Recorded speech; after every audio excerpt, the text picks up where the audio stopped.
चलिए दोस्त, आज हम लोग पढ़ते हैं भाग 4 संविधान। भारतीय संविधान के अनुसार भाग 4 में क्या है उसके बारे में चर्चा करते हैं। तो भाग 4 में क्या बताया गया है? राज्य का नीति निर्देशक तत्व बताया गया है। इसको इंग्लिश में बोलते हैं डीपीएसपी। डीपीएसपी का फुल फॉर्म होता है directive principle of state policy. भाग 4 में दर्शाया राज्य का नीति निर्देशक तत्व क्या होता है। देखिए थोड़ा सा समझिए इसके बारे में। राज्य का नीति निर्देशक तत्व आयरलैंड के संविधान से जोड़ा गया है तथा आयरलैंड ने स्पेन की संविधान से लिया था। और केटी शाह ने कहा था कि राज्य का नीति निर्देशक तत्व उस चेक की समान है जिसका भुगतान बैंक अपनी इच्छा अनुसार करती है। राज्य का नीति निर्देशक तत्व जो है मुख्य उद्देश्य इसका होता है कल्याणकारी राज्य को स्थापना करना। अब हम लोग चलेंगे अनुच्छेद 36 से 51 तक पढ़ेंगे। अनुच्छेद कितना से कितना तक? 36 से 51 तक। अब हम लोग देखेंगे कि अनुच्छेद 36 में क्या है। अनुच्छेद 36 में क्या है तो नोट डाउन कीजिएगा आप लोग। देखिए राज्य का नीति निर्देशक तत्व को परिभाषित किया गया है। इसमें राज्य के नीति निर्देशक तत्व को राज्य के नीति निर्देशक तत्व को परिभाषित किया गया है।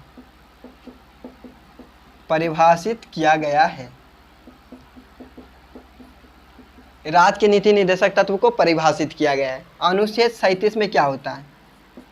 अनुच्छेद 37 में राज्य का नीति निर्देशक तत्व जो होगा, राज्य का जो नीति निर्देशक तत्व का होगा, इसका बाद योग नहीं है, ना ही इसको ज़बरदस्ती पेश कर सकते हैं। ज़बरदस्ती पेश ना करना। ज़बरदस्ती सरकार का मन होगा कि 5 किलो आपको अनाज दे तो देने का मन होगा तो देगा, अगर उनका मन नहीं होगा तो नहीं देगा। उसी को बताया जाता है। कोई राज्य का नीति निर्देशक तत्व के मतलब वही होता है कि 5 किलो का जैसे अनाज मिलता है तो 5 किलो अनाज का मतलब होता है कि सरकार का मन है तो दे रहा है, अगर इसके दे रहा है, अगर उसका मन होगा कि नहीं दे तो नहीं देगा।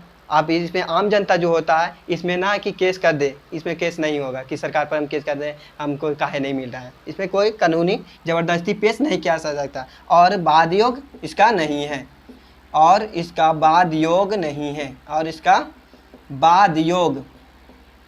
नहीं है। किस अनुच्छेद के अनुसार दे रहे हैं? 37 में। अनुच्छेद 38 में क्या बताए थे?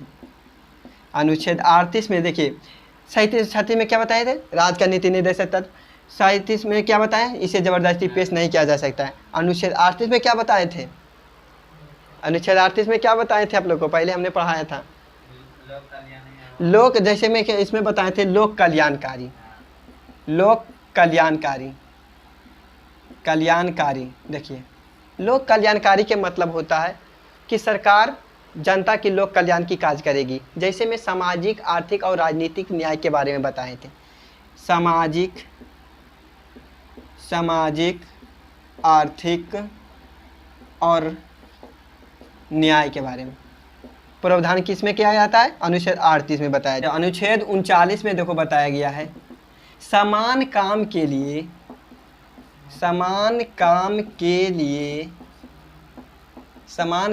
लिए स्त्री और पुरुष को समान वेतन देना और उचित संसाधन का वितरण करना। उचित संसाधन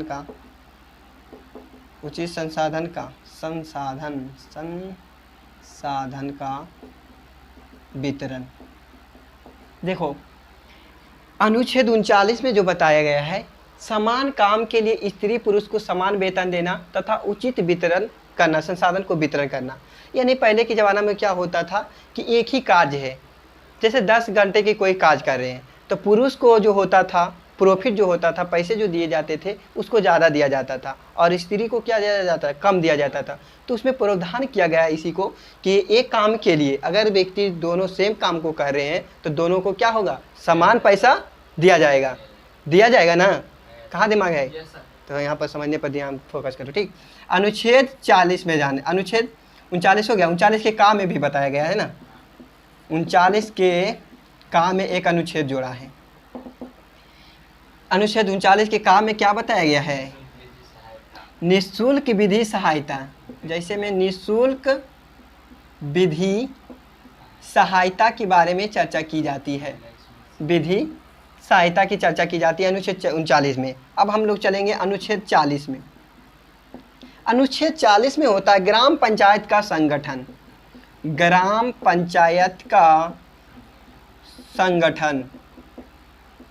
देखिए, ग्राम पंचायत जब बनाने की बातें आई तो यहाँ पर भीमराव अंबेडकर की बातें और महात्मा गांधी जी की बातें थोड़ा सा जाने। भीमराव अंबेडकर को जी को कहना था कि पंचायत ग्राम पंचायत कोई नहीं है, बनाना अच्छी नहीं है, ज़रूरी नहीं समझा। लेकिन यहाँ पर जिक्र उन्होंने किया महात्मा गांधी जी ने। महात्मा जी को गांधी जी को कहना था कि नहीं, ग्राम पंचायत होना ज़रूरी है, क्योंकि अगर ग्राम पंचायत नहीं रहेगा तो यहाँ का जो लोग होंगे विकास नहीं कर पाएंगे। तो यहाँ पे बोलते थे, भीमराव अम्बेडकर जी को कहना था कि यहाँ पर जो अगर ग्राम पंचायत रहेगा तो मुखिया सारे पैसे खा जाएंगे, तो प्रॉफिट यहाँ पर विकास कैसे होगा। तो फिर महात्मा जी गांधी जी ने बोले कि अगर मुखिया पैसा खा सकता है तो इससे ज़्यादा क्या संसद खाता है, इससे ज़्यादा विधायक खाता है, तो न संसद होना चाहिए, न विधायक होना चाहिए, और ना ही मुख्यमंत्री होना चाहिए। तो इसमें बात में क्या समझे ना, कि इसको मतलब योगदान देने के लिए ग्राम पंचायत की बातों को जब से ज़्यादा योगदान किसने दिए थे, महात्मा गांधी ने दिए थे। तो उसके बाद क्या हुआ, लागू हुआ ग्राम पंचायत। अब हम लोग चलते हैं अनुच्छेद 41 में क्या है। अनुच्छेद 41 में है कुछ दशाओं में सरकारी सहायता प्राप्त करना, सरकारी सहायता प्रदान करना। देखिए, इसमें समझिए, कुछ दशाओं में सरकारी सहायता प्रदान करना कैसे होगा। जैसे में विकलांग व्यक्ति है, वृद्धा है, वृद्ध आदमी है, वृद्धा पेंशन, देखो मतलब समझो, वृद्धा पेंशन, विधवा पेंशन, और विकलांगों को जो साइकिल दिया जाता है अनुच्छेद 41 के तहत दिया जाता है। इतना समझ गए ने। अगर क्वेश्चन आए कि विधवा पेंशन किस अनुच्छेद के तहत दिए जाते हैं, अनुच्छेद 41। गुड। 42 में बोला जाता है न्याय कार्यों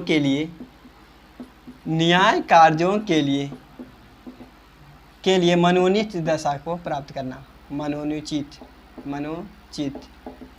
दशा को प्राप्त करना। जैसे में बताया जाता है कि न्याय कार्यों के लिए मनोनीत दशा, जैसे में कि गर्भवती महिला को शारीरिक श्रम पर कठोर श्रम उससे नहीं करा सकते हैं। किसमें बताया गया है, अनुच्छेद 42 में पूर्ण रूप से क्या याद रखेंगे कि गर्भवती महिला जो रहे उसे कठोर काम नहीं करा सकते हैं। वो किस में बताया गया है, 42 में बताया गया है। अनुच्छेद 43 में पढ़ते हैं। अनुच्छेद 43 में बताया जाता है किसी भी व्यक्ति को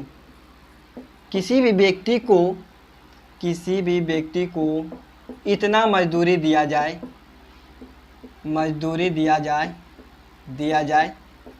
ताकि उसका परिवार चल सके। किसी भी मजदूर को इतना मजदूरी दिया जाए ताकि उसका परिवार चल सके। निर्वाह मजदूरी पर कितना है, निर्वाह मजदूरी पर रोक, इसी में बताया गया ना अनुच्छेद 43 में। 43 के काम में बताया जाता है कामगारों की भागीदारी तथा उद्योग प्रबंधन पर रोक। कामगारों की भागीदारी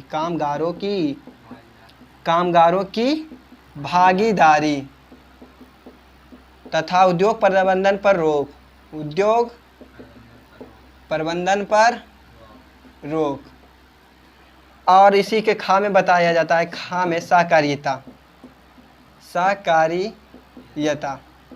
देखिए, 42 में बताया जाता है न्याय कार्यों के लिए मनोनीत दशा तथा सहायता उपलब्ध कराना तथा गर्भवती महिला को कठोर कर्म पर रोक तथा किसी भी व्यक्ति को इतना मजदूरी दिया जा सके ताकि उसका परिवार चल सके। 43 में बताया जाता है। 43 के का में होता है कामगारों की भागीदारी तथा उद्योग प्रबंधन पर रोक तथा 43 के खा में होता है सहकारिता। अब अनुच्छेद 44 चलेंगे। अनुच्छेद 44 बहुत इंपॉर्टेंट है, ये एग्जाम में हमेशा पूछे जाते हैं। अनुच्छेद 44 समान नागरिक संहिता। देखिए, इसके बारे में समझते हैं। समान नागरिक संहिता क्या होता है। समान नागरिक संहिता के मतलब होता है कि विवाह तथा तलाक की रिक्तियाँ एक होना चाहिए, चाहे विवाह की रिक्तियाँ अलग हो। कहने का मतलब है हिंदू मुस्लिम विवाह की करने की रिक्तियाँ तो अलग हो जाता है, उसका अलग नियम है, इसका अलग नियम है। लेकिन जब बात आती है कि उसको कैसे डिवोर्स देना या तलाक देना, मुस्लिम में एक होता था कि तलाक दे देना, शादी कर लेता था, करने के बाद खाली 3 बार तलाक अगर बोला तो व्यक्ति को क्या छोड़ना पड़ता था, घर छोड़ करके चले जाते थे। तो वही बताया गया कि समान नागरिक संहिता, हिंदू या हो, मुस्लिम हो, सिख हो, ईसाई हो, भारत में जितने भी रीजन है, रिलीजन है, सभी को अनुच्छेद क्या होना चाहिए, 46 होना चाहिए, 44 प्राप्त होना चाहिए, है ना। 44 में बताया गया। 44 के देखो नोट पॉइंट में एक बात लिख लीजिए तो आप लोग, नोट पॉइंट में, गोवा एकमात्र राज्य ऐसा है, गोवा एकमात्र राज्य ऐसा है, मात्र राज्य ऐसा है जहां समान सिविल संहिता लागू है, समान सिविल संहिता लागू है। समान नागरिक संहिता कहाँ लागू है, गोवा में लागू है। दंड, अपराध करने की, अब दूसरा पॉइंट में लिख लो, अपराध करने की विधि को क्या कहते हैं, दंड संहिता कहते हैं, तथा उसे रोकने की विधि को क्या कहते हैं, आचार संहिता कहते हैं। तो 2 पॉइंट नोट में कर लीजिएगा। अब हम लोग चलेंगे हम लोग अनुच्छेद 45, अनुच्छेद 46, 47, 48, 49, 50, 51 तक आज हम लोग जानेंगे, ठीक ना। आर्टिकल लिखने, आर्टिकल 6 से 14 वर्ष, 6 से 14 वर्ष वाले बच्चों की स्वास्थ्य एवं शिक्षा की व्यवस्था कौन करवाएगी, राज्य सरकार करवाएगी। वो अनुच्छेद कितना में बताया गया है, 45 में बताया गया। अनुच्छेद 46 में बताया जाता है SC ST तथा OBC के लिए विशेष प्रावधान की जो चर्चा की बातें होती है वो अनुच्छेद 46 में होता है। तो 46 में क्या पूर्ण रूप से याद रखेंगे, SC ST तथा OBC के लिए विशेष प्रावधान के आरक्षण की चर्चा जो होती है किसमें है, अनुच्छेद 46 में। अनुच्छेद कितना है, 46 में। अनुच्छेद 47 में है हाँ देखो, सरकार पोषाहार युक्त को आहार, जैसे कि पोषाहार उसको उपलब्ध कराएगी और नशीली दवाइयों को प्रतिबंध लगाएगी, नशीली दवाइयों पर प्रतिबंध, नशीली दवाई पर प्रतिबंध तथा अच्छे भोजन को क्या करेंगे, तथा अच्छे भोजन को यानी राज्य को क्या देगा। तो वही बातें क्या होता है, अगर बात आता है क्वेश्चन कि बिहार में किस अनुच्छेद के तहत शराबबंदी के लागू किया गया है, अनुच्छेद 47 बहुत इंपॉर्टेंट है। अनुच्छेद 47 के तहत ही हमारे बिहार में क्या है, शराबबंदी है। 48 में बताया जाता है कृषि पशुपालन तथा दुधारू पशुओं पर हत्या पर प्रतिबंध, दुधारू पशुओं पर हत्या पर प्रतिबंध बताया गया है, हत्या पर प्रतिबंध बताने की चर्चा किसमें है, अनुच्छेद 48, अनुच्छेद 48 लिखाए थे। हाँ हमने बताया अनुच्छेद 45 में 6 से 14 वर्ष वाले बच्चों के लिए स्वास्थ्य की देखभाल कौन करेगी, तो राज्य सरकार करेगी। और अनुच्छेद 46 में बताए हैं SC ST तथा OBC के लिए विशेष प्रावधान की चर्चा किसमें है, तो अनुच्छेद 46 में है। 47 में क्या है, नशीली दवाई को प्रतिबंध तथा अच्छे पोषाहार को युक्त प्रतिबंध लगाना किसमें है, तो 47 में है। 48 में दुधारू पशुओं पर हत्या पर प्रतिबंध बताया गया है। 48 के का भी होता है, एक लिख दीजिएगा, 48 का काम में बताया गया है वन और वन जीव पर देखभाल कौन करेगा, सरकार करेगी, यही बात की इसमें चर्चा किया गया है। अनुच्छेद 49 में जानते हैं राष्ट्रीय स्मारकों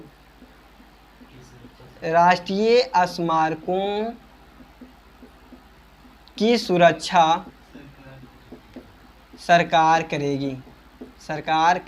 क्वेश्चन आएगा कि भारत में राष्ट्रीय स्मारकों की सुरक्षा के प्रावधान किस अनुच्छेद के अंतर्गत आते हैं, तो अनुच्छेद 49 के अंतर्गत आते हैं। 50 में बताया जाता है कार्यपालिका को न्यायपालिका से अलग मात्र होता है, कार्यपालिका को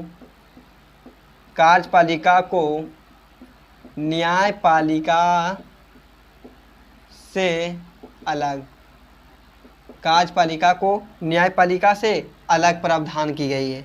51 में क्या होता है, अंतर्राष्ट्रीय शांति को बढ़ावा देना तथा इसी के तहत, इसी अनुच्छेद के तहत यूएनए का सदस्य है, यूएनए का सदस्य है।